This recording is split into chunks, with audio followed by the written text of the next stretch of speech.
Hello and welcome to this explainer. Look, if you've been wanting to get your money working for you but aren't quite sure where to begin, you are in exactly the right place. Think of me as your financial mentor for the next few minutes. We're going to clear away all the noise and focus purely on what actually works.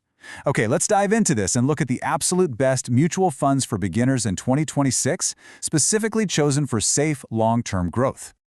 I completely understand the hesitation. Picking individual stocks is incredibly risky, and frankly, it's terrifying for most beginners. You hear words like NAV, expense ratios, asset allocation, and exit loads, and it sounds like a completely foreign language, right? Honestly, it's enough to make anyone just leave their money sitting in a savings account. But here's the thing. You do not need a finance degree to build wealth. You just need a simple, reliable starting point, and that is exactly what we're going to build today. Here is our roadmap for today. 1. Mutual funds made simple. 2. Understanding risk and return. 3. Top 5 beginner funds. 4. Matching funds to goals. And 5. How to start investing. Section 1. Mutual funds made simple. Let's start with our foundational crawl phase. What exactly is a mutual fund?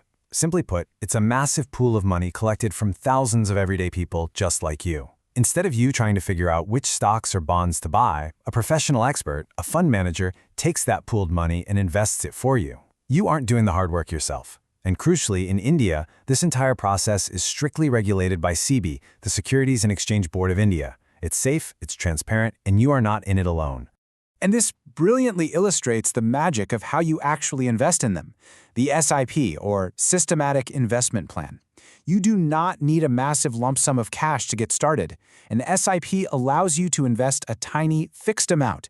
We're talking as low as 100 to 500 rupees every single month. It automates your wealth building. It builds a highly disciplined habit, and it automatically buys more units when the market is down and fewer when it's up, completely removing the stress of trying to time the market. Section 2. Understanding risk and return. Now that we're crawling, let's transition into the walk phase. We need to look at the core concept that drives absolutely every investment choice you will ever make, the trade-off between risk and return. Let's bust the jargon right here. There are two main types of investments inside these funds, equity and debt. Equity funds mean you're buying shares of companies. This comes with higher risk because the stock market bounces around, but it also offers the highest potential return. You should only use equity if you don't need the money for 5 years or more.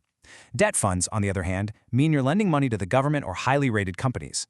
It's much lower risk, provides very stable returns, and it's perfect for short-term goals of 1 to 3 years. But what if you want a bit of both? Enter hybrid funds. This is often the beginner's sweet spot. Hybrid funds automatically balance high-growth equity with the safety of stable debt. If you're nervous about market drops but still want your money to grow, the fund manager does the balancing act for you. Section 3. Top 5 beginner funds for 2026. All right, we are officially moving into the run phase. You know the basics, you know the risks. Now let's look at the definitive list. What's really interesting about these 5 specific funds is how each was handpicked for their stability and beginner-friendly traits.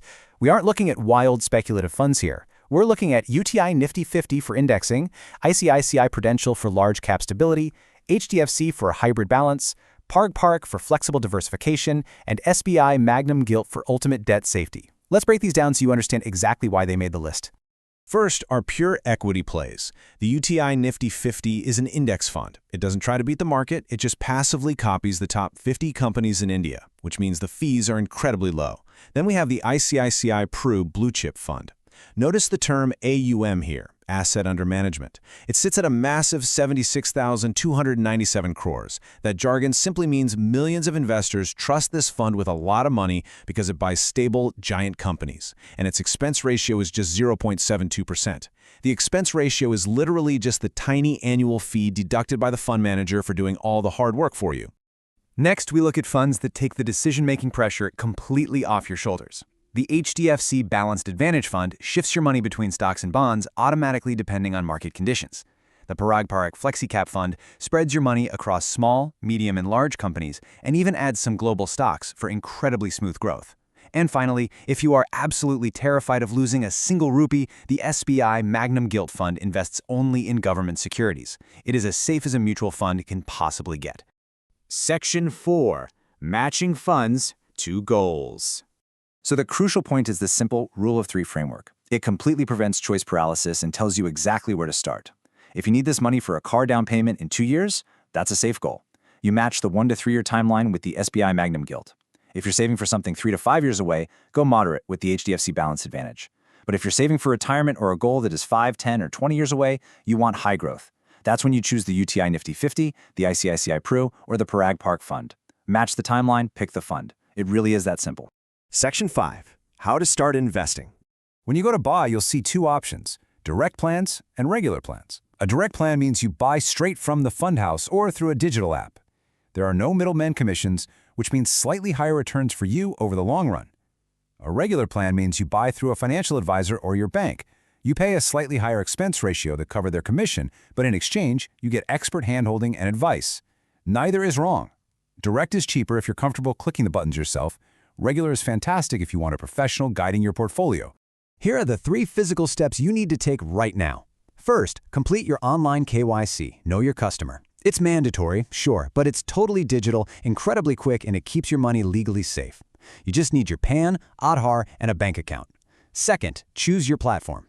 You can use great apps like Grow or Zerodha, or go straight to the fund's website. Third, and finally, set up that monthly SIP. Connect your bank account, choose 500 rupees or whatever you can afford, and just set it on autopilot. And that is it. You are fully equipped. So I leave you with this question: which fund will build your future? You've seen the list, you understand exactly how to match a fund to your timeline. The only thing left is to pick your goal, start that small sip today, and let the incredible magic of compounding begin. Thank you so much for joining me on this explainer, and happy investing.